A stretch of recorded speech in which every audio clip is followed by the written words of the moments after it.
The rifle felt like coming home. That was the part hospital corpsman Yara Okonkwo had never told anyone. Not the chaplain, not the psychiatrists, not the Marines who called her Doc Butterfly because she flinched at loud noises and whispered when she spoke. None of them knew that the gentle hands, now pressing gauze against the dying man's chest, had once dropped 47 targets in a single night. And none of them knew that in approximately 90 seconds, when the Taliban fighters crested that ridge, those hands would remember everything. 6 hours earlier, Firebase Avalanche sat like a wound in the Karengal Valley, surrounded by mountains that wanted it dead. The outpost held 43 Marines and 1 Navy combat medic who had not slept in 31 hours. Yara finished suturing the gash on Private First Class Tolliver's forearm and snipped the thread with steady fingers. "You are lucky," she said softly. "Another centimeter, and you would have needed a medevac." Tolliver winced as she applied the bandage. "Thanks, document. Sorry for being a baby about it. You are not a baby. Pain is information. Your body was telling you something was wrong." From across the medical station, a voice cut through like a blade on concrete. "Tolliver, stop flirting with Doc Butterfly and get back to your post. We have a patrol brief in 20. Gunnery Sergeant Cade Rennick stood in the doorway, his frame blocking most of the light. 34 years old, with a jaw like a cinder block and eyes that had seen 3 combat tours worth of things that never fully left. He looked at Yara the way someone looks at a piece of equipment they did not order and cannot return. Before we dive deeper into this story, drop a comment and let us know where you're watching from. Maybe you have known someone who everyone underestimated until the moment it mattered most. Tolliver scrambled to his feet and hurried past Rennick, who did not move an inch to let him through easier. When the private was gone, the gunnery sergeant remained. "You planning on joining the brief?" Yara asked without looking up as she organized her supplies. "Or just supervising my work?" Rennick stepped inside. "Your work. That is cute. You know what your work is going to be on this patrol? Carrying your little bag and staying out of the way. Maybe handing out aspirin if someone gets a headache." Yara said nothing. She had learned in her first week that silence frustrated him more than any response. "You know what I cannot figure out," he continued. "How a woman who jumps at her own shadow ended up attached to a recon unit. Someone at personnel must have a sick sense of humor." She placed the last of her supplies in the cabinet and finally met his eyes. Her voice came out barely above a whisper, the way it always did. "I requested this assignment." Rennick laughed. It was not a kind sound. "You requested the Karengal, the Valley of Death." "You?" "Yes." "Why?" "Because this is where people get hurt, and I'm very good at keeping people alive." Something flickered in his expression. For just a moment, the mockery wavered. Then it was back harder than before. "We will see about that, Doc Butterfly. Patrol brief in 15. Try not to faint." He left. Yara stood alone in the medical station, her hands perfectly still at her sides. She looked down at them, at the thin white scars that traced her knuckles and the webbing between her fingers. Scars most people assumed came from medical work, from years of sutures and scalpels. They did not. The brief was held in the operations center, a plywood and sandbag structure that smelled like diesel and old sweat. Staff Sergeant Yuki Tanaka ran through the mission parameters with the calm precision of someone who had done this 100 times. 12 Marines, 1 medic, a 6-hour foot patrol through the valley to assess reported insurgent activity near the village of Daryapesh. "We will be moving through the throat," Tanaka said, pointing to the map. "Narrow valley, high ridges on both sides. Perfect embûche terrain. Everyone stays sharp." Corporal Brick Halstead, a thick-necked Texan with a skeptical squint, glanced at Yara. "Doc, you ever been through the throat before?" "No." "Is bad ground. You stay close to me, you hear?" Yara nodded. She appreciated Halstead. He was not warm, but he was fair. He judged people by what they did, not what they looked like. Rennick's voice rose from the back of the room. "Make sure Butterfly here does not slow us down. Maybe she should ride in someone's pack." A few Marines laughed. Most did not. Staff Sergeant Tanaka shot Rennick a look that could have cut glass. "She's the reason Martinez is still breathing after that IED last month. Show some respect, Gunny." Rennick said nothing, but his jaw tightened. After the brief, Yara found herself outside, checking her medical supplies for the third time. Morphine auto-injectors, chest seals, combagos, tourniquets, everything she would need to keep someone alive in the worst moments of their life. A shadow fell across her pack. She looked up to find Lance Corporal Devereaux, 19 years old with a face that still looked like it belonged in a high school hallway. His hands were shaking. "Doc," he said quietly, "can I talk to you?" Yara moved to a spot behind the supply containers where no one could see them. "What is wrong? I cannot breathe right. My chest feels tight. I think something is wrong with me." She checked his pulse, listened to his breathing, looked into his eyes, and saw the truth that no stethoscope would reveal. "When did the panic attack start?" He flinched like she had struck him. I do not. You are not dying, Devereaux. You're not weak. Your body is responding to an environment of constant threat. That is not failure. That is biology." His eyes went wet. "If anyone finds out, they will think I am a coward." Yara reached out and gripped his shoulder. "No one will find out, and you're not a coward. You're 19 years old in a combat zone.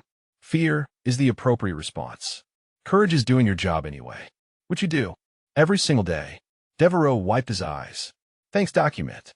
I did not know who else to tell. You can always tell me. That is what I am here for." She watched him walk away, shoulders a little straighter than before. In the distance, the mountains loomed red and gold in the setting sun. Beautiful, hungry, waiting. Tomorrow, those mountains would try to kill them all. But tonight, Yara had done what she came here to do. She had kept someone whole. That was enough. It had to be enough. Because tomorrow, she would face a choice that would change everything. A choice between the healer she had become and the weapon she had buried so deep she had almost convinced herself it was gone. The patrol stepped off at 0500. Yara shouldered her medic pack and followed the column into the darkness. Behind her, she heard Rennick mutter to another Marine, "Hope the route stays quiet. Doc Butterfly might faint if things get loud." She did not respond. She just kept walking, her scarred hands steady, her gentle heart preparing for war. The valley swallowed them whole. 12 Marines and 1 medic moving single file through terrain that had been killing invaders since Alexander the Great made the mistake of thinking he could tame it. The darkness was absolute, the kind of black that made you question whether your eyes were open or closed. Yara moved 6th in the column, her medic pack riding heavy on her shoulders. Ahead of her, Corporal Halstead navigated by night vision, his boots finding purchase on rocks that seemed designed to break ankles. Behind her, Lance Corporal Devereaux breathed in steady, controlled rhythms, using the technique she had taught him. The first hour passed in silence. The second brought the sun, bleeding red and orange over the ridgelines like the mountains were wounded. By the third hour, they had entered the throat. Staff Sergeant Tanaka called a halt at a narrow point, where the valley walls rose nearly vertical on both sides. She moved down the column, checking on each Marine, and stopped when she reached Yara. "How are you holding up, Doc?" Yara kept her voice at its usual whisper. "Fine. Watchful." Tanaka studied her for a moment. "You're different from most medics I have worked with." "How so?" "Most of them are nervous in the field. Jumpy. You are quiet, but you are not nervous. You're something else." Yara did not respond. She was not sure what response would be safe. Tanaka seemed to accept the silence. "Stay sharp. This is where it gets bad." She moved on. Yara remained still, her eyes scanning the ridgeline above. Something felt wrong. A pressure in her chest that had nothing to do with the altitude. Her instincts, the ones she had spent 12 years trying to silence, were screaming. The column moved again. The throat narrowed further, squeezing them into a passage barely wide enough for 2 men to walk abreast. Perfect kill zone. Yara had seen terrain like this before, in a different country, a different life. She knew exactly how she would set an ambush here if she were on the other side. Rennick appeared beside her, moving against the flow of the column. His shoulder checked hers as he passed, not quite hard enough to be assault, not soft enough to be accident. "Keep up, Butterfly. Do not want you getting lost out here." She said nothing, watched him move toward the front of the column where he belonged. His confidence was absolute, the kind that came from years of being the most dangerous thing in any room. He had no idea that the quiet woman he dismissed was carrying more confirmed kills than his entire platoon combined. But that was a different person. A ghost. A nightmare she had locked away. The column halted again. Word passed back that they were approaching the village of Daryapesh. Yara could see it now. A cluster of mud brick compounds nestled against the base of cliff. Smoke rose from cooking fires. Children's voices echoed faintly across the rocks. Corporal Halstead dropped back to walk beside her. Village looks quiet. Maybe we get lucky today. Maybe. You do not sound convinced. Yara hesitated. Then, because Halstead had been fair to her, she spoke. The ridge lines. Have you noticed the birds? Halstead frowned and looked up. What about them? There are none. For the past kilometer, nothing has been flying. His frown deepened. Could be nothing. Could be the heat. Could be. But they both knew it was not the heat. Birds fled from human presence. If the ridgelines were empty of wings, it was because something had driven them away. Halstead moved forward to speak with Tanaka. Yara watched him go, then turned her attention back to the high ground. Somewhere up there, eyes were watching. She could feel them like a physical weight.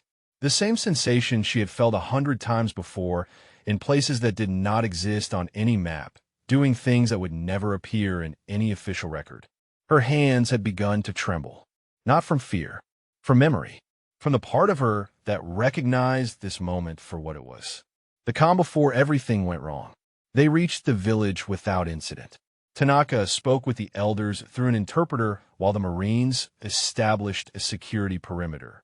Yara set up a small medical station and treated a child with an infected wound, a woman with untreated diabetes, an old man whose cataract had left him nearly blind. Each patient she touched with gentle hands. Each one she spoke to in soft tones. This was who she chose to be. The healer. The helper. The woman who fixed what was broken. Sergeant Weiland, the team's sniper, stopped by her station to refill his water. He was a quiet man in his late 20s with the kind of patient stillness that came from spending hours waiting for a single perfect shot. Good work document. That kid would have lost the arm without you. Just doing my job. Weiland studied her for a moment. You know, I have been watching you. You are not what Rennick thinks you are. Yara's hands paused over her supplies. What do you mean? I have seen a lot of people in the field. The scared ones move different than the calm ones.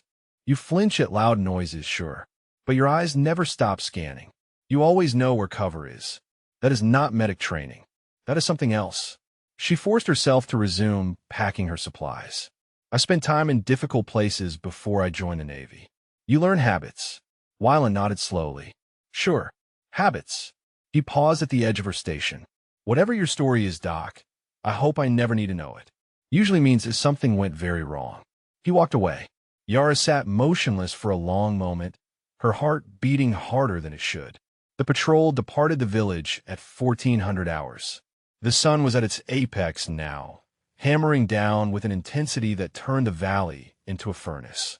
They moved back through the throat, retracing their steps toward Firebase Avalanche. Yara felt the pressure in her chest growing stronger with every meter. The ridgelines pressed in, watching, waiting. Her body was trying to tell her something.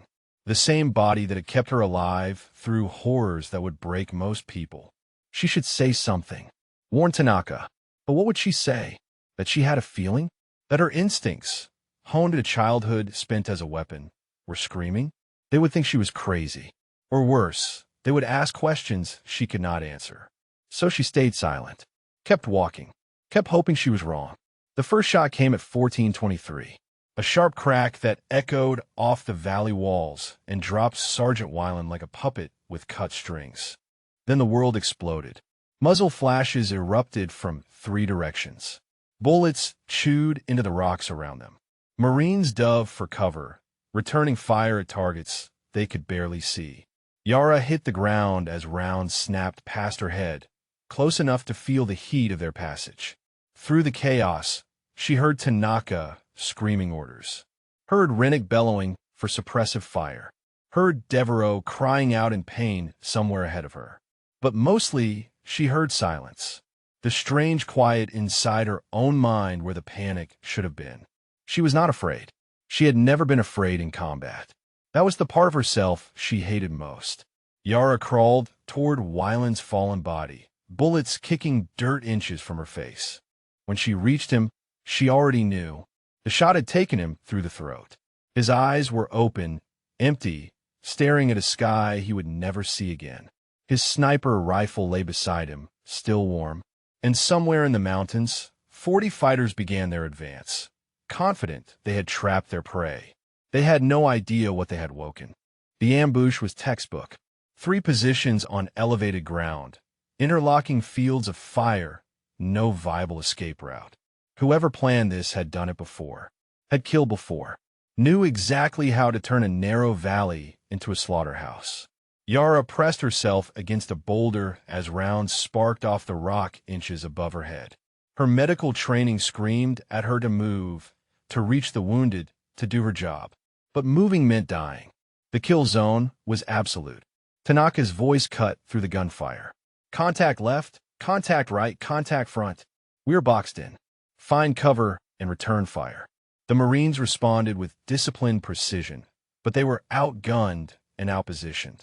Yara counted muzzle flashes on the ridgelines. 40 shooters, maybe more, against 12 Marines, one of whom was already dead. A scream pierced the chaos. 20 meters ahead, Private First Class Tolliver, the same Marine she had sutured yesterday, was down and clutching his leg. Blood pumped between his fingers in rhythmic spurts. Arterial. He had maybe 2 minutes before he bled out. Yara moved without deciding to move. Her body simply launched itself from cover, sprinting across open ground while the world erupted around her. Bullets snapped past her ears. Dirt exploded at her feet. She did not slow down. She reached Tolliver and slid into the shallow depression where he had fallen. Her hands were already pulling the tourniquet from her pack, already wrapping it around his thigh, already cranking it tight enough to make him scream. "Doc," he gasped. "Doc, I cannot feel my leg." "That is the tourniquet. It means you're going to live. Stay down and do not move." She jabbed a morphine auto-injector into his thigh and was moving again before the drug took effect. Somewhere to her left, Corporal Halstead was laying down suppressive fire with controlled bursts. Somewhere ahead, Rennick was bellowing orders that no one could hear over the roar of combat. And somewhere in her mind, a door was rattling. The door she had locked 12 years ago. The door behind which she had buried everything she used to be. Another Marine down. Specialist Ewan, shot through the shoulder. Yara reached him, packed the wound, got him stabilized. Another.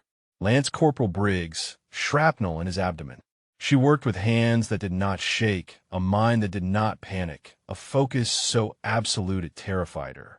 This was the part of herself she had tried to kill. The part that came alive when others died. The part that moved through chaos like it was choreographed. She hated it. She needed it. Both things were true. Tanaka appeared beside her, blood running from a gash on her forehead. "Doc, we cannot hold this position. How many can move?" Yara did a rapid count. "We have 4 down. Tolliver and Briggs need immediate evac. Ewan can move if supported. Wyland is gone." Tanaka's face hardened at the sniper's name.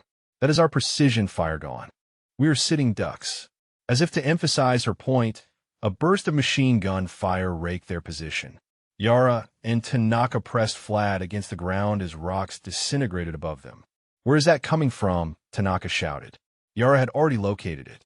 Her eyes, trained to spot shooters at impossible distances, found the muzzle flash on the eastern ridge. 400 meters. Elevated position with clear sight lines to their entire formation. East Ridge. 400 out. Behind a split boulder. Tanaka stared at her. "How can you possibly see that?" Yara did not answer. Could not answer. Not without explaining things that would raise questions she was not prepared to face. The machine gun fired again. This time it found a target. The Marine called Decker, a quiet kid from Ohio who collected comic books and sent half his pay home to his mother. The rounds nearly cut him in half. Yara was moving before his body hit the ground. Reached him. Saw the wounds. Knew immediately that no amount of training, no amount of skill, no amount of desperate hope could save him. She held his hand while he died. 30 seconds that felt like 30 years. His eyes found hers at the end, confused and frightened, looking for something to hold on to. She gave him that, gave him a gentle voice telling him he was brave, he was good, he was not alone. Then he was gone, and she was moving again because stopping meant more would die. The battle had been raging for 8 minutes. It felt like 8 hours. Yara had treated 6 wounded, lost 2 dead, and the enemy was still advancing. She could hear them now, shouting to each other in Pashto, coordinating their push. They were coming to finish it. Rennick appeared at her side, his left arm hanging useless, blood soaking his sleeve from shoulder to wrist. His face was pale, but his eyes were still hard. Document. I need you to patch this. She examined the wound while bullets cracked overhead. Through and through. Missed the bone. You will live, but you cannot use the arm. Just stop the bleeding. She worked quickly, packing the wound, binding it tight. Rennick watched her with an expression she could not read. You're not scared, he said. It was not a question. Yara tied off the bandage. I do not have time to be scared. That is not what I mean. I have seen a lot of people in combat. Green troops, veterans, everyone in between. They all have fear in their eyes. Even the brave ones. Especially the brave ones. He grabbed her wrist with his good hand. You do not have fear. You have something else. She pulled free. I need to check on Devereaux. She found the young lance corporal huddled behind a rock formation, his rifle clutched to his chest, his whole body shaking. But he was not hit. He was still fighting, still doing his job despite the terror that threatened to consume him. Devereaux, look at me. His eyes found hers. Wild. Desperate. Doc, there's so many of them. I know, but you're still here. You're still fighting. That is all that matters. A fresh barrage of gunfire cut off whatever he might have said. Yara pressed him down, covered his body with hers, felt rounds pass close enough to tug at her uniform. When the firing paused, she heard Tanaka's voice, ragged with desperation. We need that machine gun down, or we are all dead. Someone give me a shot on that position. But Weiland was dead. The only trained sniper in their unit was cooling on the valley floor with a hole through his throat. Yara looked toward his body, toward the rifle that lay beside him. The SR-25 semi-automatic, still loaded, still functional, still waiting. Her hands began to shake, not from fear, from recognition. The door in her mind rattled harder. The thing behind it wanted out. The thing she had tried so hard to bury was clawing at the wall she had built. The machine gun opened up again. Devereaux screamed as a round caught him in the side. Blood bloomed across his uniform. Yara caught him as he fell, pressed her hands against the wound, felt his life trying to escape between her fingers. He was looking at her with the same expression Decker had worn, the same frightened confusion, the same desperate need. Doc, he whispered, I do not want to die. She looked at his face. 19 years old. Panic attacks he was ashamed of. Half his life still ahead of him. Then she looked at the rifle, and the door began to open. Devereaux's blood was warm against her palms. Too warm, too fast. The round had punched through his side, just below the ribs, and she could feel the damage beneath the skin. Liver involvement. Maybe kidney. Without surgery, he had 30 minutes. Maybe less. Stay with me, she said. Keep your eyes on mine. Document. His voice was fading. It hurts. I know it hurts. But you're going to be okay. You hear me? You're going to be okay. She was lying. They both knew she was lying. But some lies were necessary. Some lies were the only kindness left to give. Yara packed the wound with combat gauze, pressed hard enough to make him cry out, bound it tight with shaking hands. It would slow the bleeding. It would not stop it. Nothing would stop it except getting him to a surgical table that was 2 hours away by helicopter. Tanaka's voice crackled over the radio. Firebase, this is Recon 7. We are pinned down in the throat. Request immediate air support and medevac.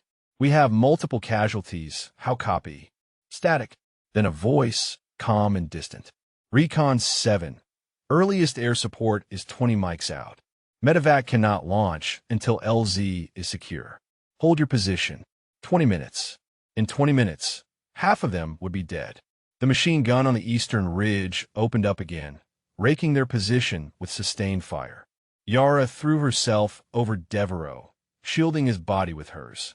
She felt impacts in the rocks around them, felt chips of stone bite into her back, felt the heat of rounds passing inches from her skull. When the firing stopped, she lifted her head. Across the kill zone, she could see Halstead trying to reach a better position. Saw him take a round in the thigh and go down hard. Saw him drag himself behind a boulder, his leg leaving a dark smear on the rocks. Another man she could not reach. Another life bleeding out in the dirt. The enemy was advancing now. She could hear their voices growing closer, more confident. They knew they were winning. Knew it was only a matter of time. Rennick appeared beside her, his face gray with pain and blood loss. His good hand gripped his rifle, but she could see the tremor in his fingers. He was running on fumes and fury. Document. How bad is the kid? Bad. He needs surgery within the hour, or he dies. Rennick looked at Devereaux's pale face, then back at Yara. His expression shifted.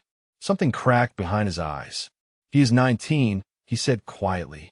Same age my sister was. Yara did not respond. Did not have time to process the unexpected vulnerability in his voice. The machine gun fired again. This time the rounds walked across their position with terrible precision. Yara heard a scream, turned to see another Marine down.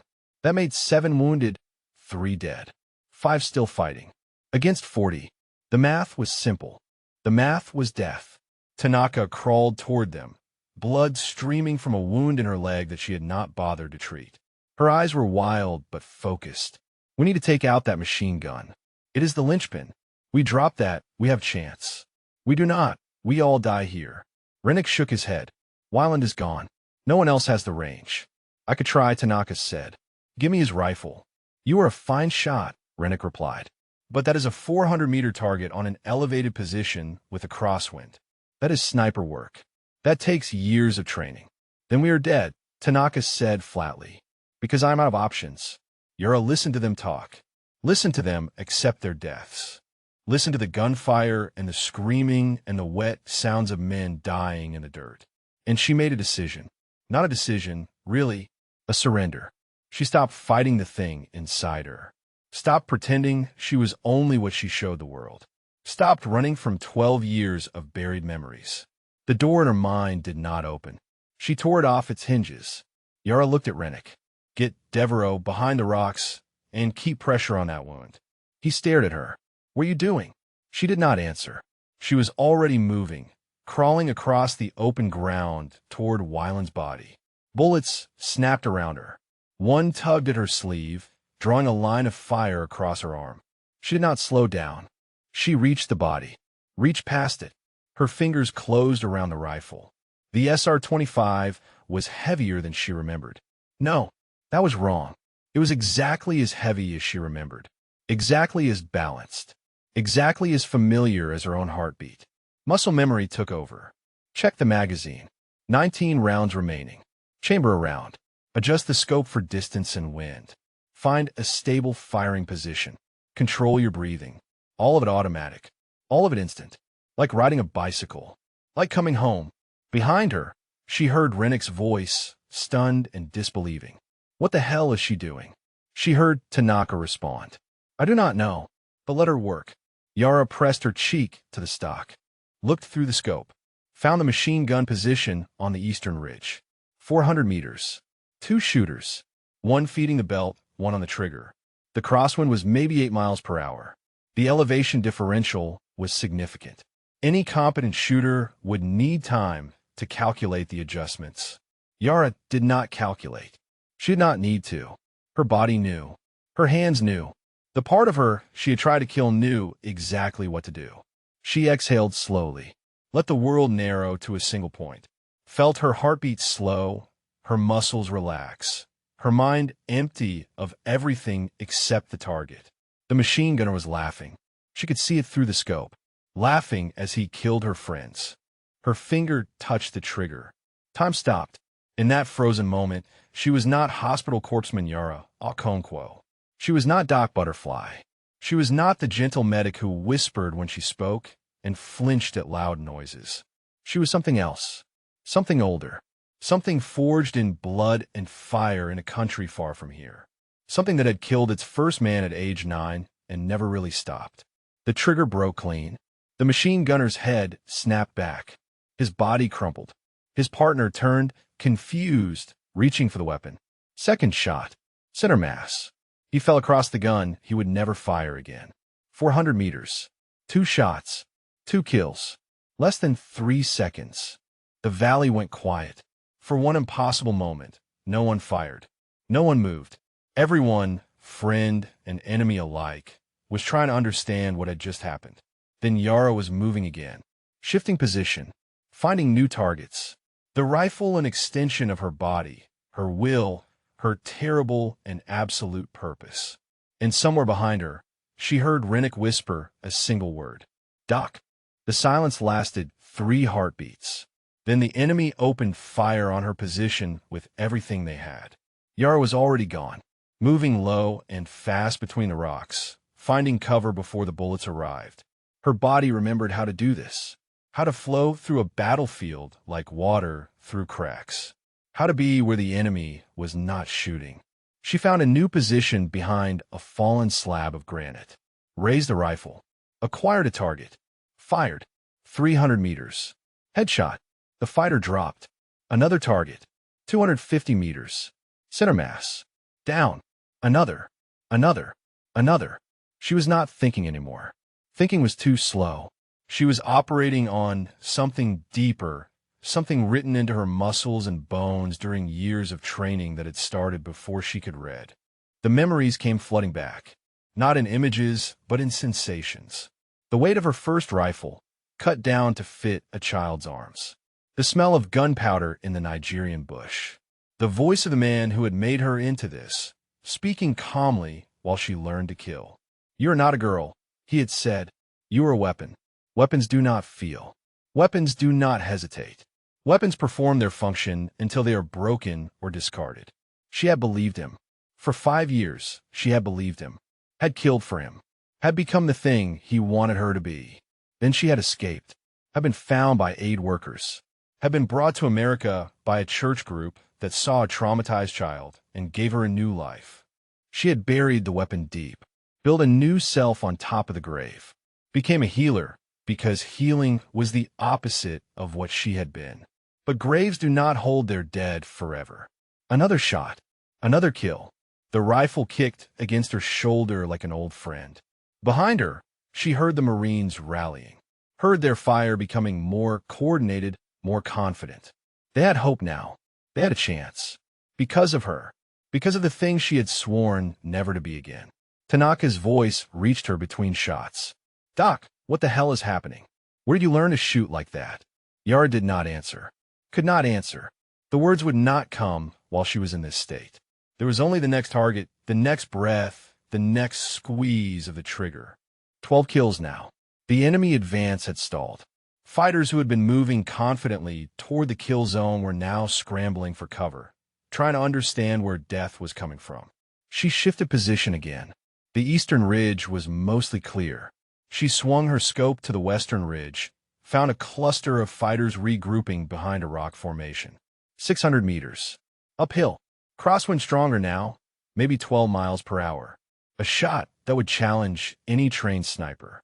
A shot that required precise calculation of distance, elevation, wind drift, and a dozen other variables. Yara made it in 2 seconds. Dropped the first fighter. Shifted. Dropped the second. Shifted. The third started to run. She led him by 3 feet and put a round through his spine. 3 shots. 3 kills. 600 meters. Rennick had crawled to a position where he could see her. She felt his eyes on her back, felt the weight of his disbelief. "That is impossible," he breathed. "That is physically impossible." It was not impossible. It was simply a matter of training, of repetition, of spending 10,000 hours doing nothing but learning to send death across distances that most people could not comprehend. The enemy was falling back now. She could see the panic spreading through their ranks. They had expected easy prey. They had found something else entirely. But they were not running. Not yet. Someone was holding them together. Someone with authority. Yara scanned the ridgelines. Found him. A tall man in black, standing behind a boulder on the northern ridge, watching the battle through binoculars. directing his men with hand signals. The commander, take him out, and the rest would scatter. But he was smart. He had positioned himself at the extreme edge of effective range. 700 meters, maybe more, with terrain that made a clean shot nearly impossible. She studied the angles, calculated the variables, felt the wind on her face, and translated it into adjustment values without conscious thought. It was not a shot she would have taken before she buried the weapon, before she tried to become someone else. But she was not that someone else anymore. Not today. Today she was what she had always been beneath the gentle voice and the healing hands. She was death at a distance. Yara settled into position, controlled her breathing, let her heartbeat slow to a crawl. The world narrowed to a single point of focus. The commander lowered his binoculars, turned to give an order to someone she could not see. Now, the trigger broke. The rifle spoke. The round crossed 700 meters in less than a second. The commander staggered, fell, did not rise. And on the ridgelines, 40 fighters became a mob. Without leadership, without coordination, they broke. Some ran, some surrendered, some kept fighting, but with the desperate disorganization of men who knew they had already lost. Yara kept shooting, not to kill now, but to herd, to drive them away from her people, to make clear that every inch of this valley was a death sentence for anyone who threatened the Marines bleeding in the dirt. When her magazine ran dry, she reloaded without looking. Her hands knew the motion. Her hands had done it 1,000 times before. She was crying. She had not noticed until now, tears streaming down her face while she killed with mechanical precision. This was who she was. This was what she was. And she hated herself for how easy it was to come back. The sound of helicopter rotors reached her ears. Air support finally arriving. Too late to save the battle, but not too late to save the wounded. Not too late to save Devereaux. Yara lowered the rifle, looked at her hands, steady as stone, covered in gun oil and powder residue. The hands of a healer, the hands of a killer. Both things true, both things her. She picked up her medic pack and started moving toward the wounded. There was still work to do. There were still lives to save. Behind her, 23 bodies cooled on the ridgelines. Men who had woken this morning certain they would see sunset. She had taken that certainty from them, taken it with the same hands that would now fight to save her friends. The contradiction did not resolve. It simply existed like a wound that would never fully heal. And somewhere in the distance, a young lance corporal was still breathing because the gentle medic everyone mocked had remembered how to be a monster. The helicopters came in low and fast, their rotors tearing the air into thunder. 2 Black Hawks for the wounded, and 1 Apache gunship that circled overhead like a metal vulture, looking for targets that no longer existed. Yara worked on Devereaux while the medevac crew prepared for landing. She had stopped the bleeding, stabilized his vitals, kept him conscious through sheer force of will.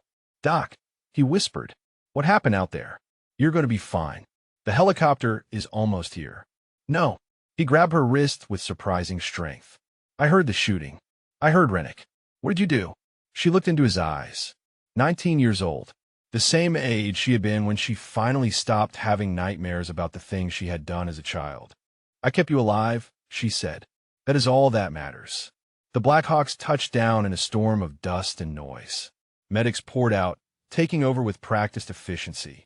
Yara stepped back and let them work, her hands finally beginning to shake as the adrenaline faded. Devereaux was loaded onto a stretcher. Tolliver, Halstead, Briggs, Ewan. One by one, the wounded were carried to safety. The dead were handled with reverent silence. Weiland, Decker, Morrison, names she would carry for the rest of her life. Staff Sergeant Tanaka limped over to stand beside her. Her leg was wrapped in a hasty bandage, and her face was pale from blood loss, but her eyes were sharp. 23 confirmed kills, Tanaka said quietly. "I counted. Someone else counted too. That is going to be in the report." Yara said nothing. "Where did you learn to shoot like that, Doc?" The question hung in the air between them. Yara could feel others listening. Rennick, his arm in a sling, watching from 10 meters away. Halstead, being loaded onto the helicopter, his eyes fixed on her face. The surviving Marines, all of them staring at the medic they thought they knew. She could lie, could claim she had been a competitive shooter, could invent a story about growing up on a ranch, hunting with her father, natural talent discovered late. But she was tired of lying, tired of pretending, tired of being two people stitched together with denial and hope. "I was born in Nigeria," she said. Her voice was still soft, still the whisper they all knew. But there was something underneath it now, something hard. "When I was 7, my village was raided by a militia group. They killed my parents, took the children." Tanaka's face went still. The listening silence deepened. "They trained us. The boys became soldiers. The girls became other things. But I was different. I could shoot, really shoot. So they made me into something else." "What?" Tanaka asked. "A weapon. From age 8 to 14, I did things that I cannot describe. Things I have spent 12 years trying to forget. Then one day, I escaped. Aid workers found me, brought me to America, gave me a new name, a new life." Rennick stepped closer. His face was unreadable. "And the Navy? They just let you in?" "They do not know. Nobody knows. The records from that time, the things I did, they do not exist in any database. The militia kept no files. The aid workers only knew me as a traumatized orphan. By the time I enlisted, there was nothing to find." She looked down at her hands. Still steady, still capable of such terrible precision. "I became a medic because I wanted to save lives instead of taking them. I wanted to prove that I was more than what they made me, that I could choose to be something else." Tanaka was quiet for a long moment. Then she reached out and gripped Yara's shoulder. "You saved 8 lives today," she said. "Every Marine who walked out of that valley, they're going home because of you. And 23 men are dead because of me. 23 enemy combatants who were trying to kill us." Tanaka's grip tightened. "That is not murder, document. That is war."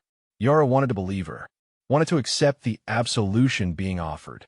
But she knew the truth, knew that somewhere inside her, a part had enjoyed it, had felt complete for the first time in 12 years.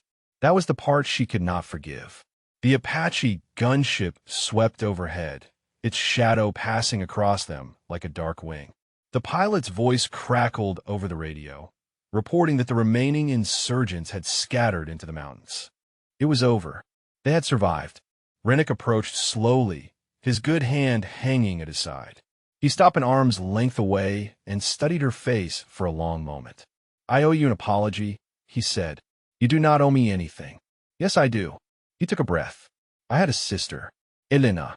She was a combat medic like you, attached to a convoy in Iraq in 2007. They got hit by an ambush. Everyone said she should have picked up a weapon, should have fought back. But she would not. She kept treating the wounded until they shot her." Yara met his eyes, saw the old grief there, still raw after all these years. "I blamed her," Rennick continued. "Told myself she was weak, that she died because she would not fight. And when I saw you, saw how gentle you were, how you flinched at loud noises, I saw her. I hated you for it." "You loved her," Yara said softly. "The hate was just a grief turned inside out." Rennick's jaw tightened. "Maybe, but I was wrong. About her and about you. Elena was not weak. She was strong enough to stay who she was even when it cost her everything.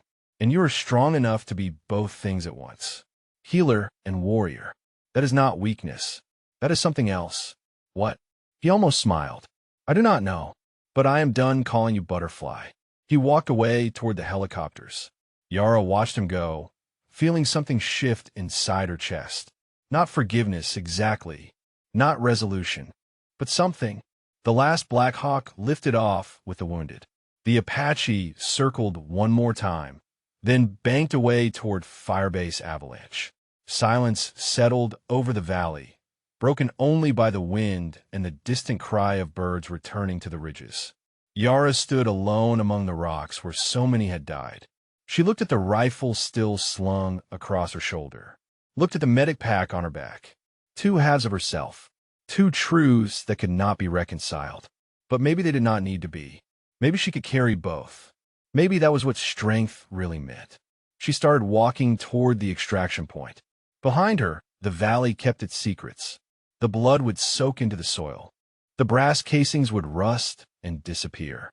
But the woman who had killed 23 men and saved 8 lives would remember, would carry it all, would find a way to keep going anyway.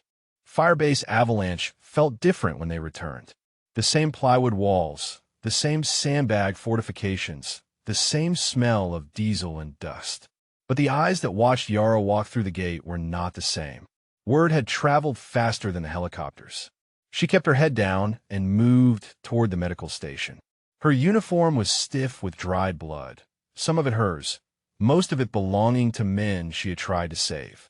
The rifle was still slung across her shoulder. She had not been able to let it go. Corpsman Okonkwo. She stopped, turned.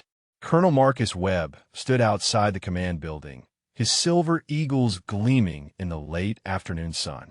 He was a tall man, lean and weathered, with the kind of eyes that had seen too much and forgotten none of it. "Sir, my office. Now." She followed him inside. The command building was cooler than the outside air, a small mercy provided by a struggling air conditioning unit. Webb closed the door and gestured to a chair. "Seat." She sat. He remained standing, studying her the way a man studies a map of unfamiliar territory. "I just got off the radio with Task Force Command," he said. "They're very interested in what happened in that valley today." Yara said nothing. 23 confirmed enemy kills. Single shooter. Engagements ranging from 200 to 700 meters. He paused. "The last time I saw numbers like that, it was from a Delta operator with 15 years of experience and a rifle custom built for his hands." Still she said nothing. There was nothing to say. Webb pulled a folder from his desk and opened it. Hospital Corpsman Second Class Yara Okonkwo. Enlisted 4 years ago. Top of your class in medical training. Commendations for valor during 3 previous deployments. Not a single mark on your record that would suggest you are anything other than an exceptional combat medic. He closed the folder. So imagine my surprise when I hear that my medic, the one they called Doc Butterfly, just outshot every sniper in theater and turned a losing ambush into a tactical victory. Yara met his eyes. "I did what was necessary to protect my team. That is not what I'm asking." Webb leaned forward. "I'm asking who you really are." The question hung between them. Yara could feel the weight of it pressing against her chest. Before she could answer, there was a knock at the door. Webb frowned and called out, "Enter." A communications officer stepped inside, his face pale. "Sir, you need to see this. We just received a priority transmission from JSOC." Webb took the paper. "Read it." His expression shifted from confusion to something Yara could not identify. "Leave us," he told the officer. When they were alone again, Webb set the paper on his desk and looked at Yara with new eyes. "Phantom Protocol," he said quietly. "I have not heard that name in 15 years. Yara's blood went cold. "According to this transmission, you were a subject in a classified program run out of Fort Bragg between 2005 and 2009. A program designed to rehabilitate and retrain child soldiers recovered from foreign conflicts." She said nothing, could not speak. The program identified subjects with exceptional aptitude and provided specialized training in exchange for future military service. Marksmanship, reconnaissance, close quarters combat. He looked at her. "You were the program's most successful graduate. They called you Whisper." That name. She had not heard it in 12 years. Had hoped she would never hear it again. The program was shut down in 2009, Webb continued. Ethical concerns. Political pressure. The subjects were given new identities and released into the general population. Most of them struggled to adapt. Some ended up in prison. Some ended up dead. He paused. "But you enlisted, became a medic, chose to serve without anyone knowing what you really were." Yara found her voice. "I wanted to be more than what they made me." Webb was quiet for a long moment. Then he did something she did not expect. He sat down across from her, not behind his desk, but beside it. "Eye level. Equal. My son was killed in Fallujah in 2004, he said. IED. He was 22. I spent years angry at the world, angry at God, angry at everyone who got to keep living while he was gone. I'm sorry. Do not be. I'm telling you this because I understand something about carrying weight that no one else can see, about being one thing on the outside and something else entirely underneath." He leaned forward. You are not your past, corpseman. You are your choices. Today you chose to save lives. That is who you are.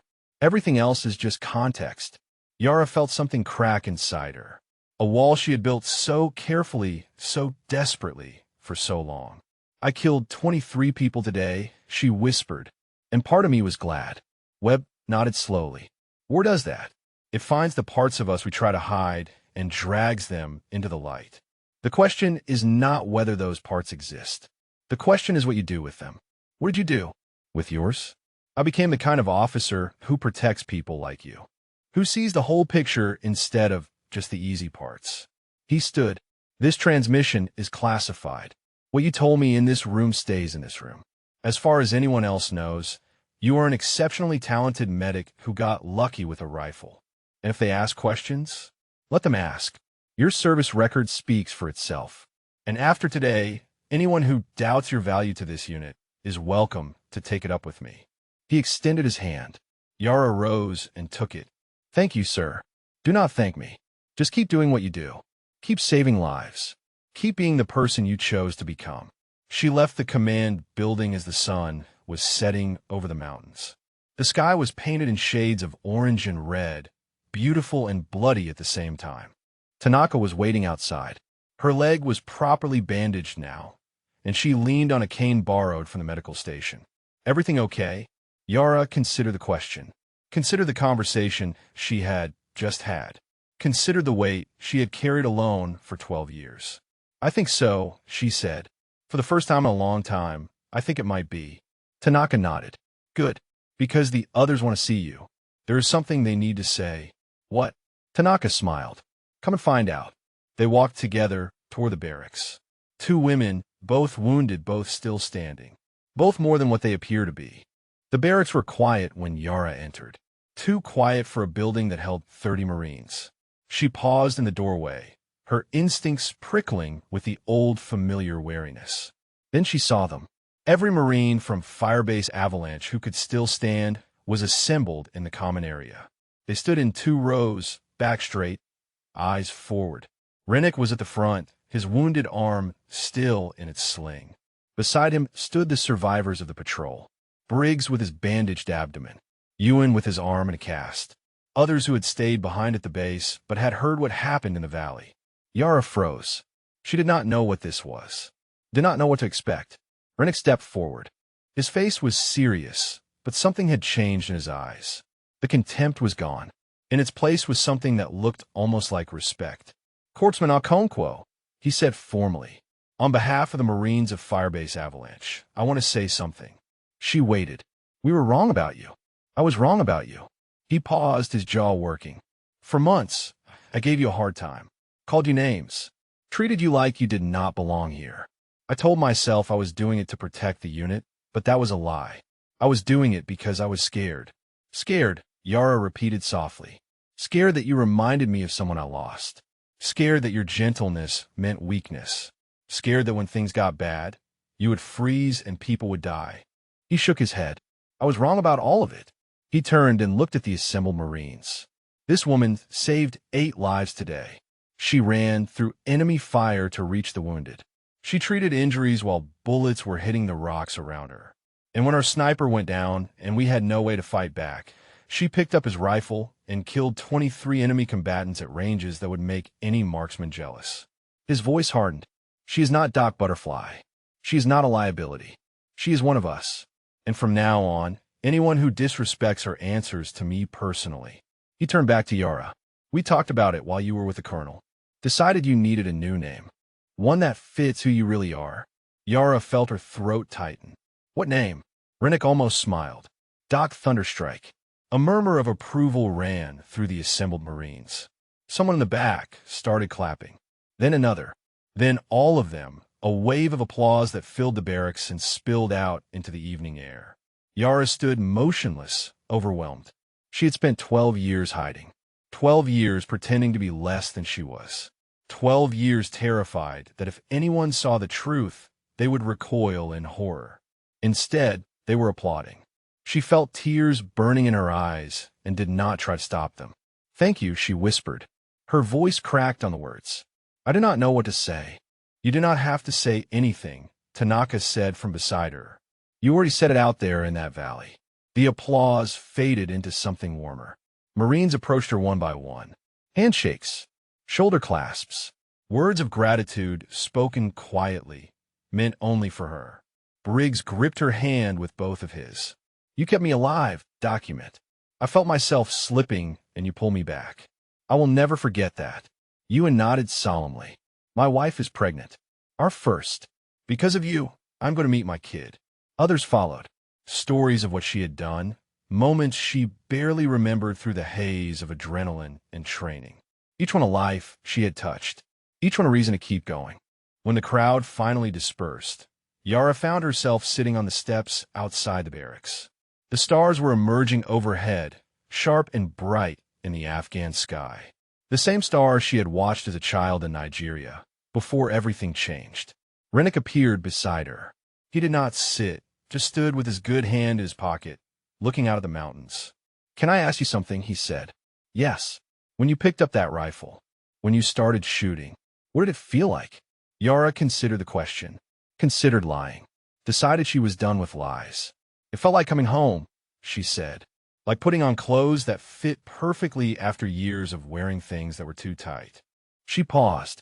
I hated it, and I needed it, both things at once. Rennick nodded slowly. I felt that way the first time I took a life.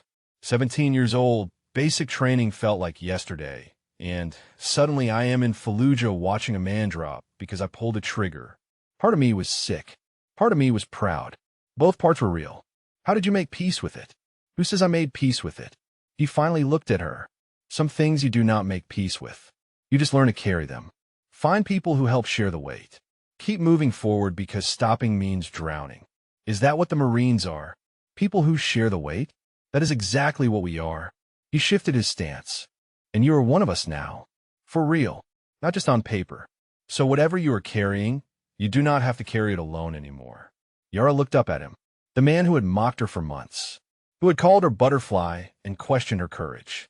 Who had made her life difficult simply because she reminded him of his dead sister. Now he was offering her something she had never had.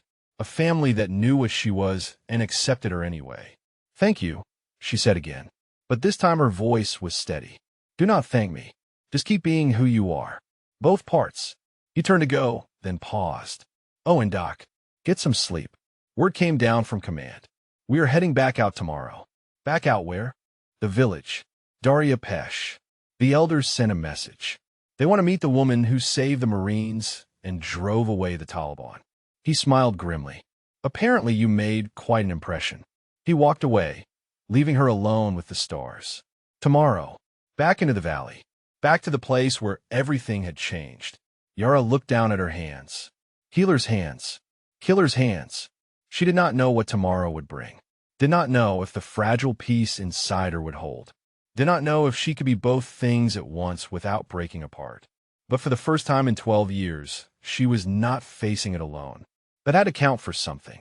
She rose and walked back into the barracks, ready to rest, ready to face whatever came next, ready to be Doc Thunderstrike.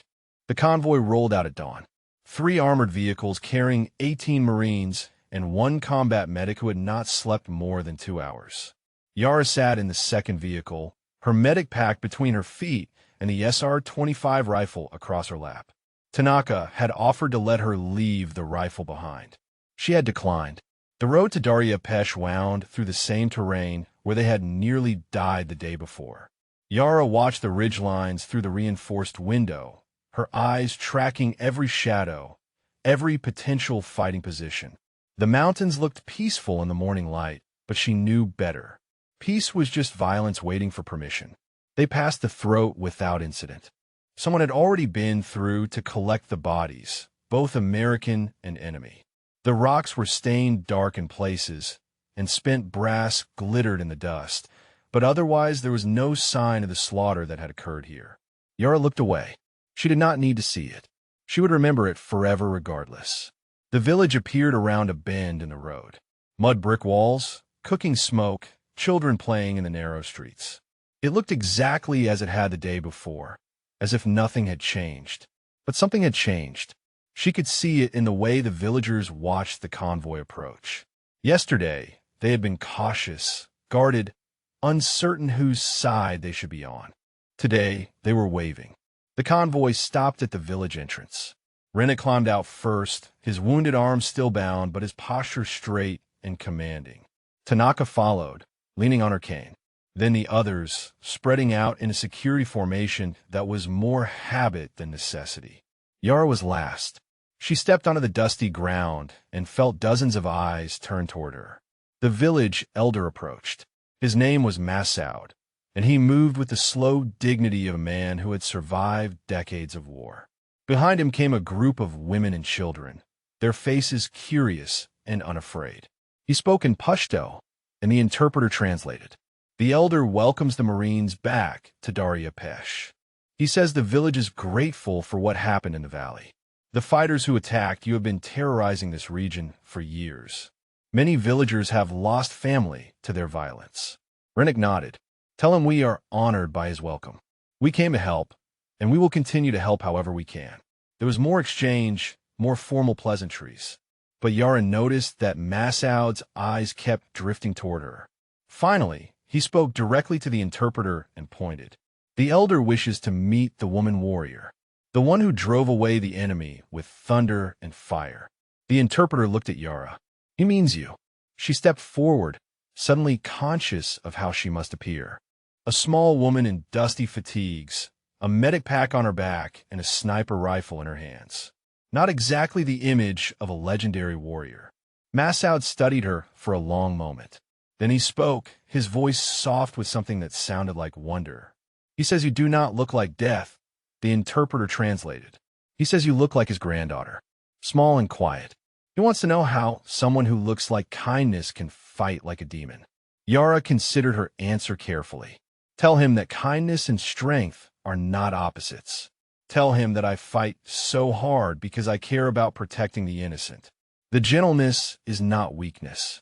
It is the reason I am willing to be dangerous. The interpreter translated.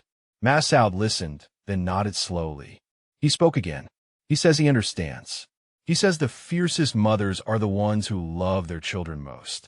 He says you are welcome in this village. Always. Massoud reached out and took her hand. His grip was dry and warm, and his eyes held a depth of experience that matched her own. Two survivors of violence, recognizing something in each other. Then the children surged forward.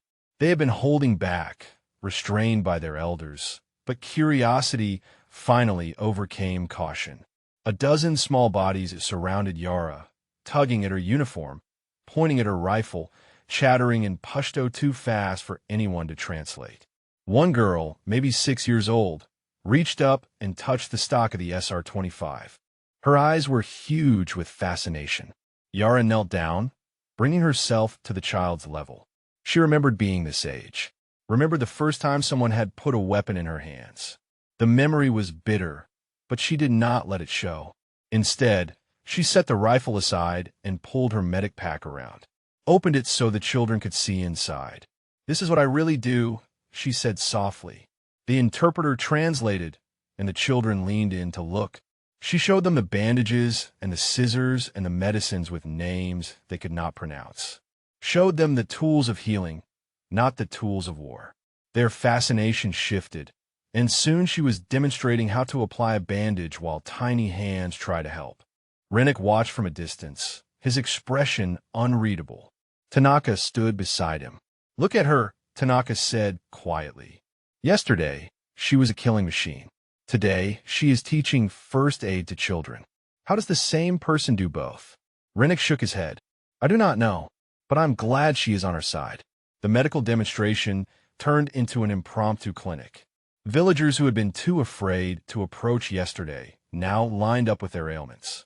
A boy with a broken arm that had healed wrong. A woman with an infection that needed antibiotics. An old man whose cough rattled like stones in a jar. Yara treated them all. Her hands moved with the same precision that had killed 23 men, but now that precision served a different purpose. Healing instead of harm. Creation instead of destruction. By midday, she had seen 30 patients. The village women brought food, flatbread and tea and dried fruit, and insisted that the Marines eat. Yara sat in the shade of a mud brick wall, exhausted but content. The little girl from earlier appeared at her side.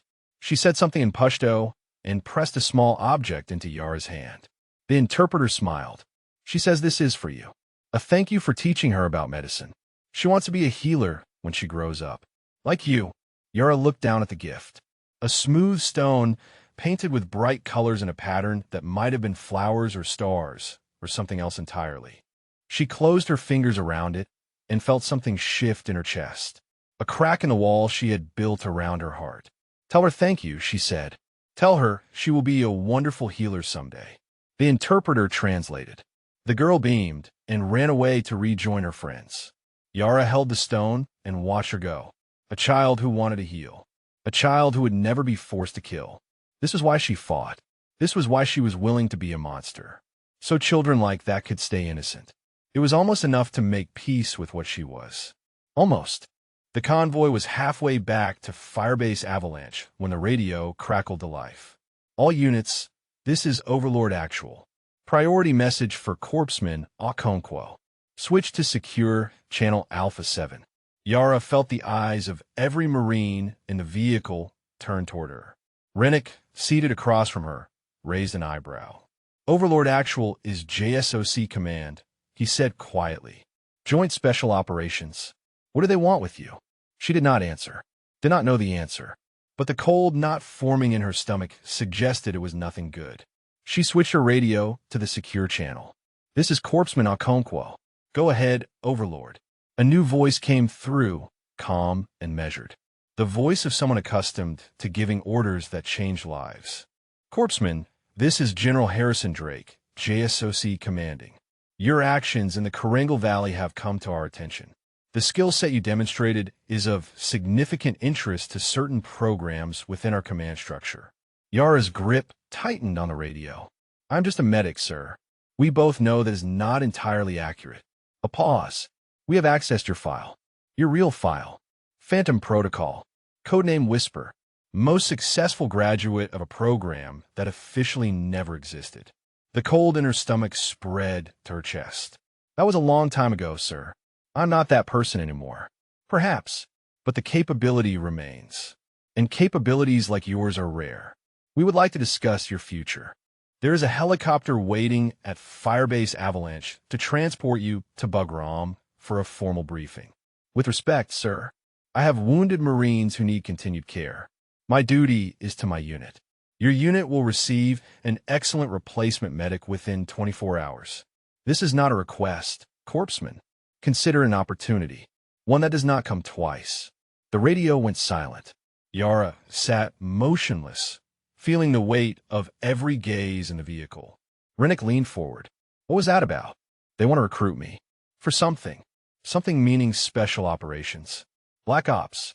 The kind of work that does not have paperwork. Yes. Rennick studied her face. Is that what you want? The question cut deeper than he could know. Was it what she wanted? Part of her, the part that had felt alive in that valley, whispered yes. That part wanted to be used. Wanted to be the weapon she had been trained to become. Wanted to stop pretending and embrace what she really was. But another part, the part that had held dying men and taught children about bandages and received a painted stone from a girl who wanted to heal, that part screamed no. I do not know, she said honestly. I thought I had left that life behind. The convoy reached Firebase Avalanche as the sun was setting. True to General Drake's word, a Black Hawk helicopter sat on the landing pad, its rotors still and its crew waiting. Colonel Webb met her at the gate. His face was grave. I heard about the call, he said. JSOC does not make requests lightly. They have plans for you. What kind of plans? The kind that would make full use of your talents. He paused. The kind that would take you away from medicine, away from this unit, away from everything you chose for yourself. Yara looked toward the helicopter, toward the future it represented. Can I refuse? You can. Webb's voice was careful, but there'll be consequences. Questions about your past. Scrutiny of how you ended up in the Navy with a classified history. They might not force you, but they can make your life very difficult. So it is not really a choice. It is always a choice. Webb put a hand on her shoulder. The question is what you are willing to sacrifice for it. She stood at the crossroads, feeling the pull in both directions. The weapon and the healer. The killer and the caretaker. Two paths that seemed impossible to walk at the same time. The helicopter crew was approaching. A lieutenant with a clipboard and an expression that said he was not accustomed to waiting. Corpsman Okonkwo, transport is ready. General Drake is expecting you at Bagram by 2100. Yara did not move. Behind her, she heard footsteps. Turned to see her unit assembling. Rennick, Tanaka, Briggs, Ewan.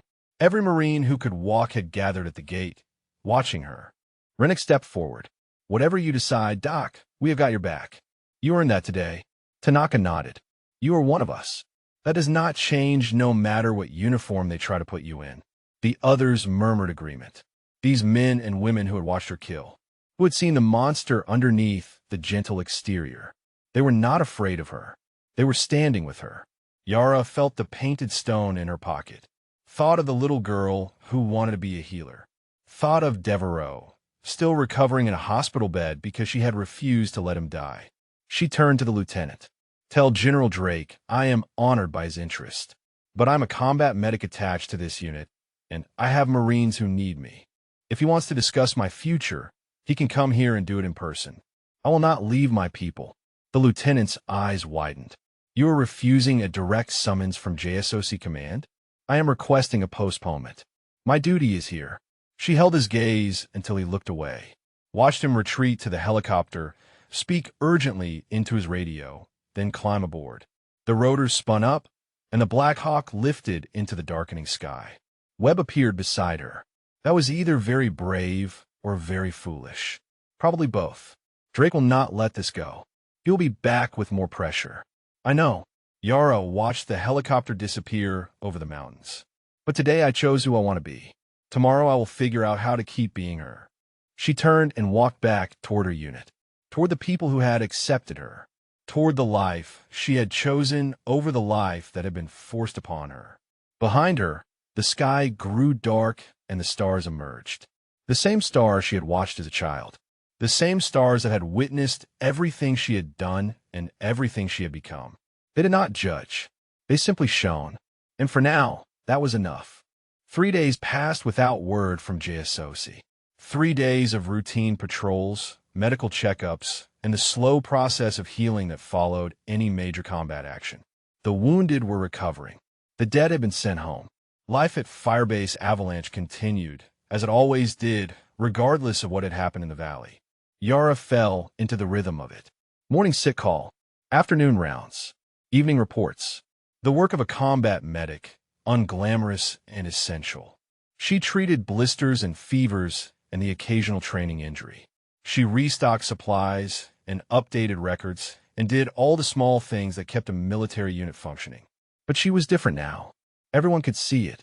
The Marines no longer called her Butterfly, not even as a joke. They called her Doc, or sometimes Thunderstrike when they wanted to see her roll her eyes. They sought her out for conversations that had nothing to do with medicine, asked her opinion on tactics, included her in planning sessions, treated her as one of them in a way they never had before. Rennick was the most changed. The man who had spent months making her life difficult now went out of his way to make it easier. He assigned her the best quarters, made sure she got first pick of meals, defended her fiercely whenever anyone from outside the unit asked questions about what had happened in the valley. One evening, she found him sitting alone on the sandbag wall that ringed the firebase, staring out at the mountains. She climbed up and sat beside him without asking permission. You do not have to keep doing this, she said. Doing what? Protecting me. Making up for before. I told you. You do not owe me anything. Rennick was quiet for a long moment. Then he reached into his pocket and pulled out a worn photograph. He handed it to her without a word. The image showed a young woman in desert fatigues, smiling at the camera. She had Rennick's jaw, Rennick's eyes, Rennick's stubborn set to her shoulders. A medical insignia was visible on her collar. Elena, Yara said softly. She was 23 when that was taken, 2 weeks before the convoy attack. He took the photo back, handling it like it might shatter. She called me the night before. Said she was scared, but she was not going to let it stop her. Said being brave meant doing the right thing, even when you're terrified. She sounds remarkable. She was. Rennick tucked the photo away. When she died, I told myself it was because she was too gentle, too soft. I convinced myself that kindness was weakness and weakness got people killed. Made myself hard so I would never feel that kind of loss again. He looked at Yara, his eyes reflecting the last light of the setting sun. Then I watched you run through gunfire to save Tolliver. Watched you hold Decker while he died, giving him comfort when there was nothing else to give. Watch you pick up a rifle and kill 23 men, then go right back to healing the wounded. He shook his head. You were everything Elena was and everything I thought she should have been. Gentle and deadly. Soft and strong. Both at once. Yara did not know what to say, so she said nothing. Just sat beside him as the stars emerged. Two broken people finding something like peace in each other's company. The next morning brought news from Bagram. Colonel Webb called her into his office, his face carefully neutral. Corpsman, I received a communication from JSOC Command. Yara's stomach tightened. And? General Drake has withdrawn his recruitment request. Permanently. She blinked. What? Apparently, someone with significant influence intervened on your behalf. Reminded Drake that Phantom Protocol subjects were promised autonomy after their service. That forcing you into special operations would violate the terms of your original agreement. Who would have that kind of influence? Webb smiled slightly. The communication came through channels I am not authorized to discuss. But I can tell you that whoever made the call, they knew your file inside and out. Knew things that are not written down anywhere. Yara thought of the psychiatrists who had worked with her after her rescue. The handlers who had helped her transition to civilian life. The shadowy figures who had watched over her from a distance, making sure she stayed stable. Perhaps one of them was still watching, still protecting her, even now. Thank you, sir, she said, for telling me. There's more. Webb's smile widened. Your actions in the valley have not gone unnoticed. I received word this morning that you have been recommended for the Navy Cross. The Navy Cross, the second highest valor award in the Navy and Marine Corps, given to those who distinguish themselves through extraordinary heroism in combat. Sir, I do not know if I deserve that. You killed 23 enemy combatants while under fire. You saved 8 Marines who would have died without your intervention. You did all of this as a medic, not a trained combat operator. Webb leaned forward. Corpsman, I have been in this uniform for 30 years. I have seen a lot of bravery. What you did in that valley was beyond bravery. It was something else entirely. Yara thought of the little girl with the painted stone, of Devereaux asking if he was going to die, of Rennick's sister, who had stayed gentle until the end. I just did what needed to be done, she said quietly. That is exactly what makes you deserve it. She left the colonel's office in a daze. The Navy Cross. Recognition for the thing she had spent 12 years trying to hide. It should have felt wrong. Should have felt like a betrayal of everything she had tried to become. Instead, it felt like permission. Permission to be both things at once. The healer and the warrior. The gentle soul and the deadly weapon. Permission to stop pretending that one part of her was shameful and the other part was all that mattered. She found Tanaka waiting outside, leaning on her cane with a knowing smile. Heard news. Congratulations. Document word travels fast. It is a small base. Tanaka fell in a step beside her. How do you feel? Yara considered the question. Thought about everything that had happened since that morning in the valley. The killing, the healing, the fear and the fury and the strange, terrible joy of being exactly what she was designed to be. I feel ready, she said. Ready for what? To stop hiding, to stop being ashamed, to be the person I actually am, instead of the person I thought I should be. Tanaka nodded slowly. That sounds like growth. That sounds like survival. They walked together through the firebase, past Marines who nodded in respect, past the medical station where Yara had saved so many lives, past the landing pad where the helicopter had waited to take her away. She had refused that helicopter, refused the path that would have turned her back into nothing but a weapon. But she had not refused herself, had not denied the parts of her that could kill, that had killed, that would kill again if her people were threatened. She was Doc Thunderstrike now. Both halves of the name true. both halves of herself finally at peace. And tomorrow, whatever it brought, she would face it whole. The ceremony took place on a Tuesday morning under a sky so blue it hurt to look at.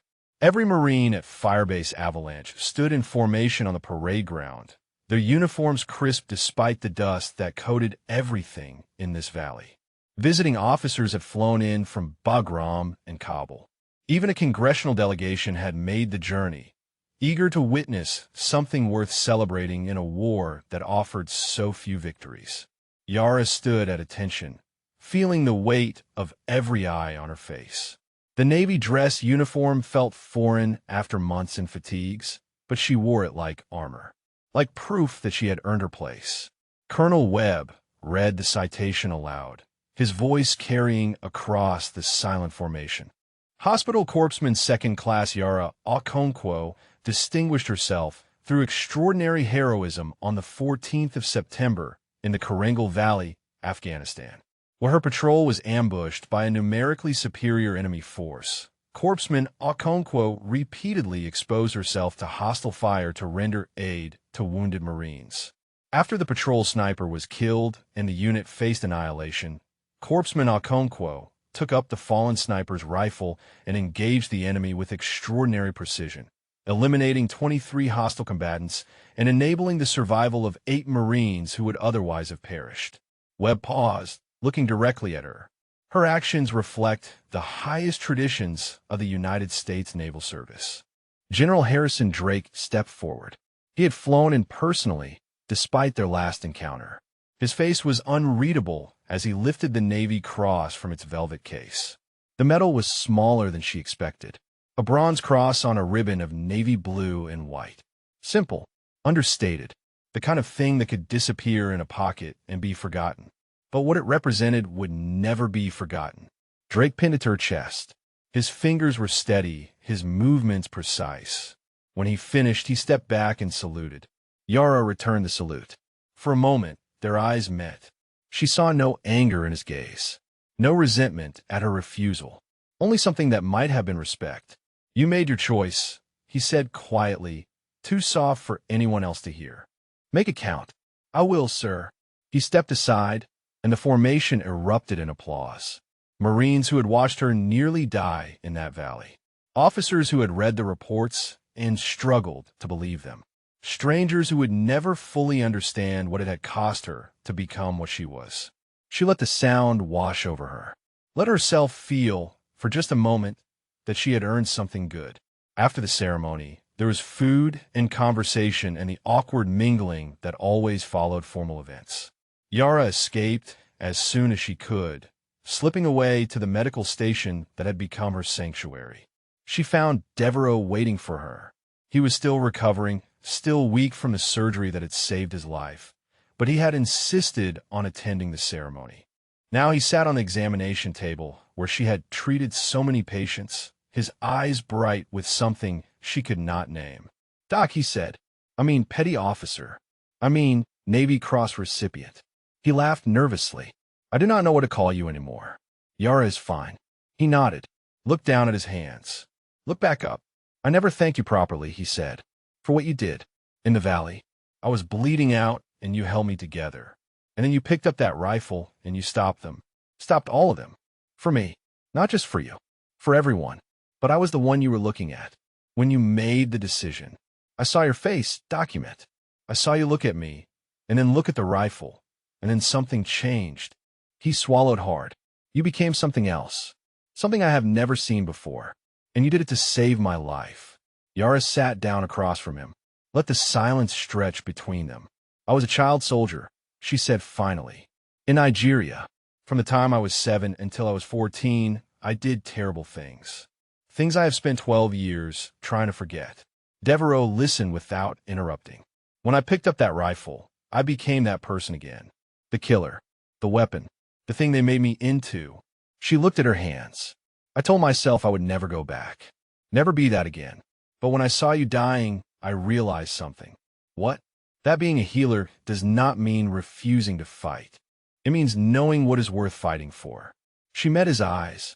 "You were worth fighting for, Devereaux. All of you were." He was crying now, 19 years old, trying to hold it together and failing. She reached out and gripped his shoulder, the same way she had that night before the patrol, when he had confessed his panic attacks and she had told him he was brave. "I'm going to be okay," he said. "The doctors said I will make a full recovery. I will be back on duty in a few months. I know. And when I am, I want to be the kind of Marine who deserves what you did for me. The kind who protects people, who makes the hard choices." He wiped his eyes. "I want to be like you." Yara felt something shift in her chest. The last fragment of shame, the final piece of self-hatred she had carried for so long, cracked and fell away. "You already are," she said. She left him there to compose himself and walked out into the afternoon sun. The firebase was quieter now, the ceremony crowd dispersing, the normal rhythm of military life resuming. Rennick found her at the perimeter wall, looking out at the mountains. "Hell of a day," he said. "Hell of a month." He stood beside her in comfortable silence. Two people who had started as antagonists and become something like family. "What happens now?" he asked. "I keep doing my job. Keep saving lives. Keep being both things at once. And if another ambush happens? If you have to pick up a rifle again?" Yara touched the Navy cross on her chest. "Then I pick up the rifle. And I do what needs to be done. And afterward, I pick up my medic pack and keep healing." Rennick nodded slowly. "Doc Thunderstrike. Doc Thunderstrike." She watched the sun descend toward the peaks, painting the valley in shades of gold and crimson. The same valley that had tried to kill her. The same valley where she had discovered that she was not broken. She was whole, had always been whole. The healer and the killer, the gentle soul and the deadly weapon, all of it one person. One purpose. One life. The laughter had died in that valley, but something else had been born, and she was finally ready to live it. If this story moved you, drop a comment below and share your thoughts. Tell us about your favorite moment, or about someone in your life whose hidden strength surprised everyone. We read every single comment, and your stories inspire us to keep creating.